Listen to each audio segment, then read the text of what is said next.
Are you or DHS doing anything to comply with the 9-0 Supreme Court order to facilitate his return to the United States? Just yes or no.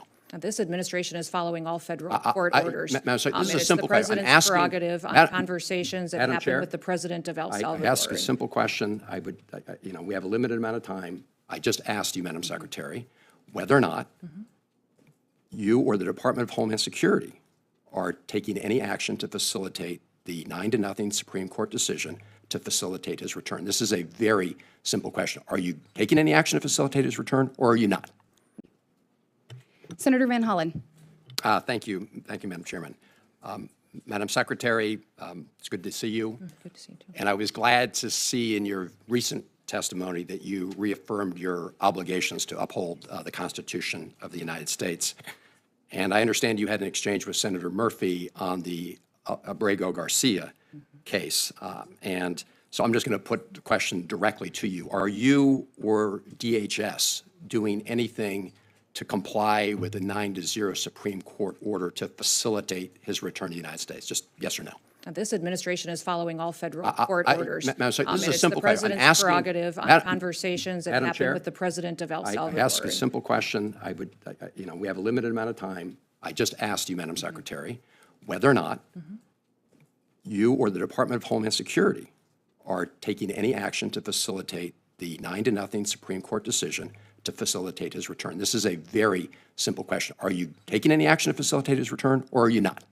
What we saw in that Senate hearing wasn't just a tense back and forth. It was a clear example of what it really means to uphold the Constitution and defend the rule of law. Senator Chris Van Hollen confronted the administration's selective respect for the Supreme Court, and in doing so, he reminded America that due process is not optional, and justice isn't reserved for only the popular or the powerful. Van Hollen directly asked a simple question: is the Department of Homeland Security complying with the Supreme Court's 9-0 order to facilitate the return of Kilmar Abrego Garcia, a man who, according to multiple courts, was unlawfully deported and whose life would be in danger if sent back to El Salvador? And instead of answering directly, Secretary Noem turned into a political speech, tossing around words like terrorist and criminal, despite zero evidence linking Abrego Garcia to any terrorist activity. This administration is following and complying with all federal court orders to make sure that we So you are, because the court ordered that you facilitate his return. So you are facilitating his return.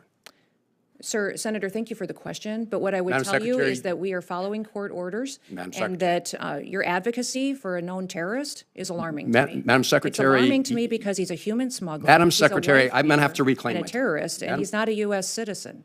He's a citizen of El Salvador, and he's home. If he were to come back Madam here, Secretary, we would take him immediately all right, back. I'm going to have to, Madam Secretary, you should know a couple facts then, which is, number one, in 2019, the immigration court said that he should not be returned to El Salvador because it would put his life in danger. The Trump administration at the time did not appeal that decision. After that, he got a work permit and was working legally in the United States of America.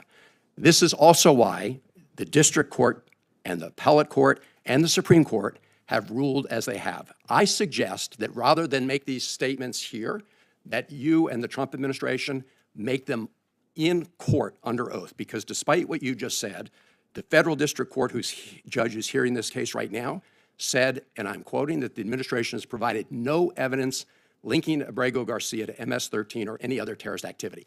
Van Hollen's response was powerful. I'm not vouching for the man. I'm vouching for his due process. That line cuts deep because that's what democracy is about. The Constitution protects everyone's rights, not just those we agree with. That's what separates us from authoritarian regimes. He wasn't defending a criminal. He was defending the principle that no one, not even the government, can ignore the rule of law when it's politically convenient. Meanwhile, Secretary Noem's response was textbook Republican deflection, turning a legal discussion into a political talking point. Instead of addressing compliance with a unanimous Supreme Court ruling, she tried to paint Van Hollen's constitutional defense as advocating for a terrorist. That's not leadership. That's fear politics, the same old strategy of weaponizing immigration to stir division instead of respecting judicial authority. I'm not vouching for the man. I'm vouching for his due Well, yes, process you are, rights. sir. You've No, been no, vouching no, for Madam him. Secretary, with I would respect. suggest that you defend and Madam- stand alongside Ma- the victims this- of you're- illegal this is crime in political country and the rhetoric. citizens who live here and Do are you- United States Americans. I would suggest you advocate for them as hard Madam as you do Secretary, those foreign terrorists. I know you're doing a political speech No, here. I'm I not, get it. sir. I'm I'm asking questions of law. No, you're just spewing I rhetoric. truly believe this. I Well, you're truly believe spewing this as an rhetoric. Let me ask you American. this. Do you agree? Do you agree with Justice Scalia in the Supreme Court opinion in Reno v. Flores that, I'm quoting, "It is well established that the Fifth Amendment entitles aliens to due process of law in deportation proceedings." End of quote. Sir, we are utilizing every due process tool that this Congress has afforded us. This is- The Congress decides what Madam due process Secretary, is appropriate for every situation. Expedited removal is a due process that you have afforded us that we are utilizing. The Alien Enemies Act I'm going is to another reclaim my tool that time, we're Madam utilizing. Secretary. So You we are are- giving due Madam process Secretary. and using the tools Madam that Secretary, this Congress has given this us. is really, I'm asking sort of simple questions of law. And simple questions like, are you complying with the 9-0 Supreme Court decision? And you seem to think that's some kind of trick question. Let me ask you this. You were down at CCOT in El Salvador, and you said, and that, I'm quoting, "It is one of the tools in the toolkit that we will use." And it's well known that the Trump administration is paying the government of El Salvador to keep these individuals, including those who the U.S. courts have determined were illegally taken out of the country in violation of their due process rights. Have you seen the grant document between the United States and the government of El Salvador with respect to the CCOT? It's important that everybody knows the consequences of what happens for their actions in this country. When you break the law and you're a member of a foreign Madam terrorist Secretary, I asked you a organization, there are question. Have you consequences seen to the that. document? This is not hard. Yes, I have. Okay.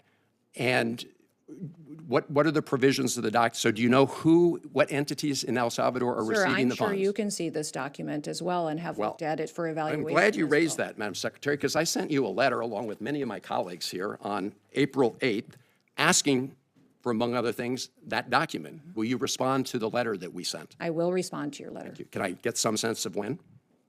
We will take a look at it. I don't remember seeing your letter yet, but I will certainly Well, take it's a look been at there it. over a and give you month. Senator Van Hollen showed exactly why Democrats fight so hard for fairness, justice, and accountability. Because when the courts speak, when the Constitution demands action, you don't get to pick and choose which laws to follow based on political convenience. This isn't about left or right. It's about right and wrong. And Van Hollen made that crystal clear. Defending due process is defending America itself.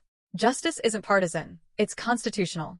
Van Hollen stood up for it, and every American should too.